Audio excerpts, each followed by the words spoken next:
When I think of Aaron Hall, my hometown of Olympia, Washington comes to mind. You know, he's a little weird, a little opinionated, but like Olympia, if you can look a little deeper, you'll see a man of passion, a man of principles and work ethic. To say this man is helpful to his community is an understatement. I mean that both in the Lowrider community and the community of Thurston County.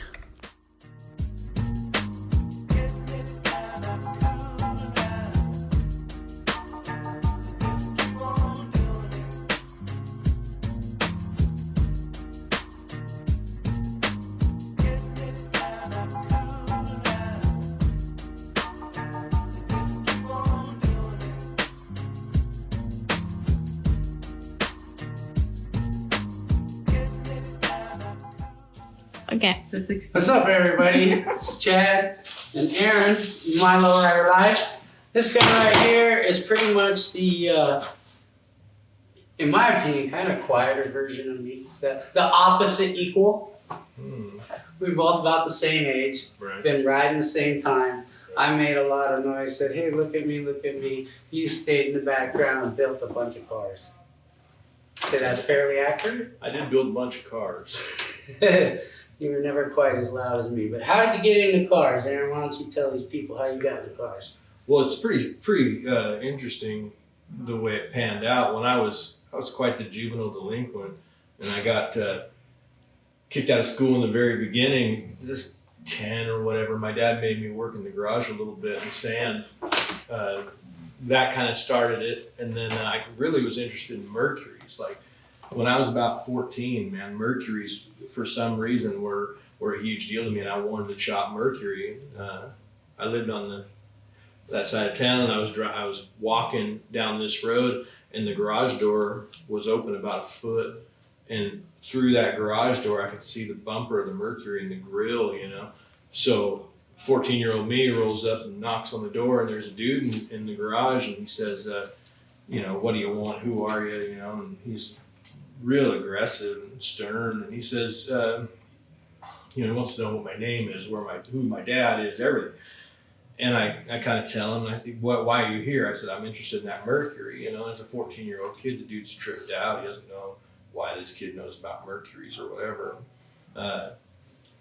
Come to find out, inside that garage, he was in there chopping tops and changing frames and shaving door handles, and he was building complete cars. He was a retired aerospace machinist, Boeing guy, retired Marine Corps guy, and I wanted in that shop so bad.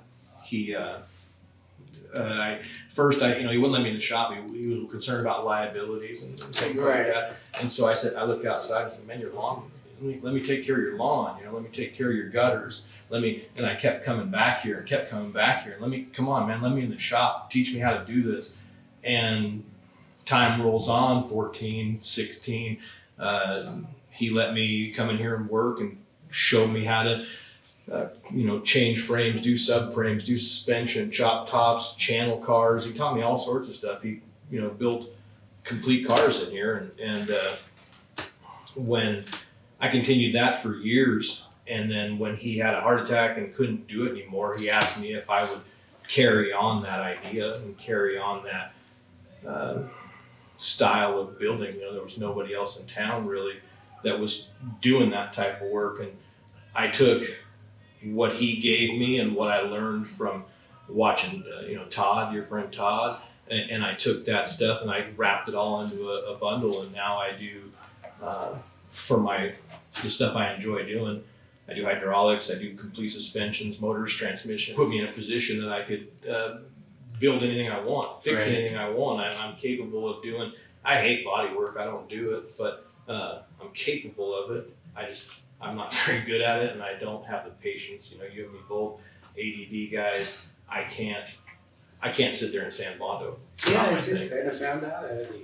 Yeah. There's certain things for that, but yeah. So that's what I do. I just for the last 30 years now, just shy 28 or whatever. I've been building stuff, and I've been very fortunate to have good mentors and good leadership to give me a direction and a path to go on. And I carried those skills throughout the rest of my life. I've applied the skills I learned in this garage to everything I've done, and to carry that forward, the skills and the gift that I was given from the apprenticeship here in the shop, I paid that right back. I throw it back out in the community. Anybody who has, my car club guys, if they have an issue, if I can help, I'm always begging. Man, there's no doubt. Can I build that for you? Can I help you with that? I'm excited about it, and I get excited to see other people get excited. So, oh yeah, I mean you've helped out so many people in town. I try. With parts and everything else. I got lots of parts that you dug up for me. Yeah, it's and that's the deal. If we could all take the pieces and the parts and the stuff that we're passionate about and help the next guy. If you know upholstery, or if you're the best tire shiner in town, man, help your buddy out. Right. Come over. If they can't mow their lawn, figure it out. Work towards a common goal of getting cars out on the road and enjoying yourself. Right. Back in my chapter, I used to tell the guys, it doesn't matter what you do, just bring it to the table, and if everybody can bring what they got to the table, we're all gonna eat, and we're all gonna get better. So. And that applies to everything, right? Everybody, there's a spot for everybody, and maybe you don't. I'm not a body man, but I got friends that are body men and they don't like doing metal work. Well, that's the thing too. I think we both kind of feel like lowriding has gotten into a little bit of a wallet race and got away from buddies in the garage building their dreams. Sure. And I'm passionate about it. I'm adamant about it. Some of the stuff might not come out. There's always going to be somebody, no matter how good you are, there's always somebody better. There's always somebody building it. And somebody going to be innovative, but just get out there and do it and have fun, right? That's why I do the way I do. I build street cars. I build stuff I can drive and beat on and enjoy myself. Well, when I first met you, it was just on the boulevard, on 4th Ave. Was it 4th Ave? 4th and State, and man, like 17 years old, and we were always up there on 3-wheel paws. I had the mini truck. But I did the work on that car, the stuff beyond, Todd did the hydraulics for me initially, but I did the metal work and the rust repair work and all the things on that car when I was 17, right here, right where your son's standing right now, right there. Awesome. Yeah. And now it's back in the family. That's it. Right. So he's got his 64 back that he let go of a long time ago. So maybe if he gets it fixed, we'll do an update on that. Aaron, thanks for having us, and thanks for showing us your shop, man. I appreciate you guys coming over here. It's not every day you get to explain what in the hell you're up to inside here. Right. No one really gets it or where it comes from, and it's interesting to be able to show folks. I've known this guy for a long time, and the entire time I've known him, he's always been into lowriding, same dude from my town. So, who better to start with a guy that's been riding just as long as me and from the same place. And just for everybody out there that I might visit or do like a shop tour on, it doesn't mean I'll just do one. Like this guy right here, I could do a lifetime of videos on this guy. And anyways, we'll get back at it and talk to you later. Thanks.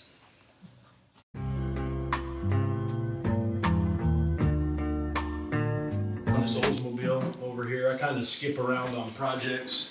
I got that ADD, so Don't we all? I'll work on one thing pretty heavy, and then I'll take a good break and then hop on something else. This Oldsmobile, I worked on this thing for a year straight, and then I took a 4-year break from this car. Memphis, come around this way and take a look at what he did on his dash, and we want to talk about it because when you did this idea, I was digging it, man. I thought it was real cool. But just kind of check out his dash and the Mary there. This car, I got this car for $400 down the street from the neighbor, and tore through everything, did all the suspension, all the engine transmission, everything.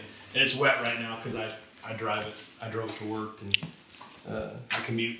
It's like 30 miles to work. I just got back this morning, so. And Aaron is like that kind of lowrider. Builds his own cars, drives them in the rain. He's done the shows. He's done the cruise pretty much every day since I've known you. pretty much every day since I've known you, you're doing something involved with cars. Well, in my opinion, you know, I'm kind of a jerk about it, but I'm not as interested in the fashion aspect of it as I am the utilitarian portion of it. I like driving this stuff. You know, when I first got into this, I drove my 64 Impala every day, you know, juiced, in the rain, in the snow, no heat. You know, I mean, I drove that car every single day to work and to school, and that was my only car. That's my only means of transportation. That's not the case anymore. I have daily driver stuff, but if I have the opportunity, I would much rather be in I this. pretty much always see you in the Lowrider. When you had your own little green truck that you called it Aztec something. Oh, the Aztec Dream. It's a Yeah. You might have to go up and take a video of the pictures he's got on his wall. It's right. It's this one, Memphis. And then, man, you should tell the This one right here, Memphis. people watching, man, about some of the body mods and such that you've done to the Oldsmobile, because one of the things about Aaron is he always does subtle body mods, and I'm not good at all the different cars and stuff, but he always does custom stuff. So I would much appreciate if you let him know some of the custom stuff you've done, like on the Oldsmobile in particular, because I know you did a ton of work to get it that low. Well, one of the things that I think is that I'm interested in concept cars. I'm interested in the intent of the original design. If you look at any concept car out there, man, they were badass. They sat low. The ride height was right You're on. talking about cars they built for like just the Autorama or Autorama whatever. cars. Yeah. Yeah, I'm really interested in those. And I'm of the opinion if you take these cars and squint at them, you can see what they should be. You know, you can see that in no way, you know, like I always say, I took the emblems off because Oldsmobile's not selling cars anymore. Why do I need to advertise for Oldsmobile? That's interesting. So first step, I removed the emblems. Right. And they're not paying me. I'm not sponsored. This Right, go around that isn't side. this isn't Nike, you know? Definitely. And so my opinion of it is that first thing I do is knock the emblems off. And then you adjust the ride height, get the wheels right, because they're not going to mass produce a car with wire wheels on it, you know? Definitely. They're not going to get the ride height right. They wanted these cars to look slick and smooth, and the only way to do that is to knock all the crap off it, take the emblems off, take the door handles off, get rid of the stupid trunk lock. Because the reason they put those emblems on in the first place was they were selling cars. Well, that's 1963 when they were selling these cars, you know? Right. We're in 2020. I don't need to advertise anymore. Yeah, but come on, man. All that stuff you just said is hella cool, and it takes a lot of work. But we all do that. I know you did a lot more to this to get it to sit that low. Okay, well, the answer to that is it's got hydraulics on it, and I run hydraulics on everything. I like the positive reaction of it. You know, I like the mechanical aspect of it. I like that. You know, there's an A and a B. You know, where with air ride or anything like that, it seems too soft, too squishy, and I'm pretty heavy on my stuff. So A little rigid. yeah, so I really like the way the hydraulics work, and usually every car I build is 24 volts, 2 switches, nothing special. I just got front and back, and that's it. And that's what this car is set up with. And it's old. We can pop the trunk and show you, but Yeah. it's real dirty. But that's Andy's hydraulics in the back, steel blocks. It's an old. It's 8X Andy. Yeah. Oh, for a second I was like, who's he talking about? What Andy is he talking about? 8X. Damn. It's How all- did you get your hands on that? Okay. Come on, man. I'm always looking. So I keep the inventory. But aside from that, you know, just reinforce the A-arms and notch the A-arms for the cylinders. Cut out all the snubbers and laid it out the way it is. Shaved everything, like we said.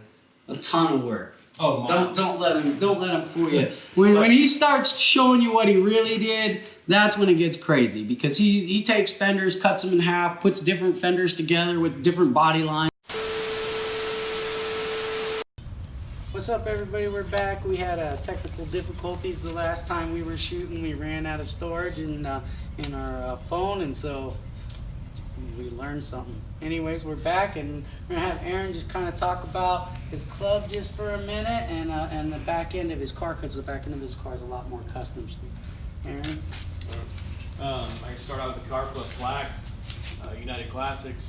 That's the club that some friends started back in 1994, became official with that name in 1997.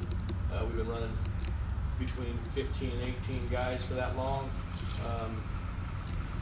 Now we're families and with kids and grown kids with their own cars.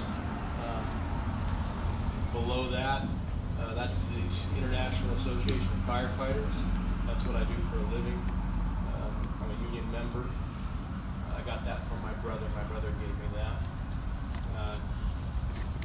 Chad wanted to talk about the taillights on this car. Well, thank you, man, for your service. I mean, We'll talk about taillights. I like that more. hell yeah. So these cars on the back here have a really small taillight because they had the word Oldsmobile embossed in a piece of aluminum on the back here. I'm not a fan of putting names on stuff, and I don't sell anything for anybody. So I took that off. I found these taillights. A friend of mine in the club gave me these taillights, and then I went and found the metal portions and welded these in, remade this whole code, made this peak, shaped the trunk lock, made these little backup light delete plates, and then had them chrome plated so there's no more backup light. That one's loose. This is way cleaner look than the original in mine. And I like the hooded. Right. Hooded It's visor. like a. You can't see them from here, and they kick out on the ground really cool. I like the Do way you know what they're from? Yeah, 62 Buick. Oh, okay. Yeah, 62 Buick in Victor. You can find them on most 62 full-size models, but they have one that has just the lens, and then the one that has this hard visor. And I really like the one with the hard visor. You had a question about the plate. Yeah, well, the JJJ. Yeah. So if you folks don't know, in Washington State, from the 40s on up through the late 70s, they used to classify the plates by the county. So if you're a nerd like I am, you go looking for those plates and you want to have something that makes sense. And I always look for cool number combinations or letter combinations, and I like stuff that's interesting. So this plate I put on this car, this J right here signifies Thurston County.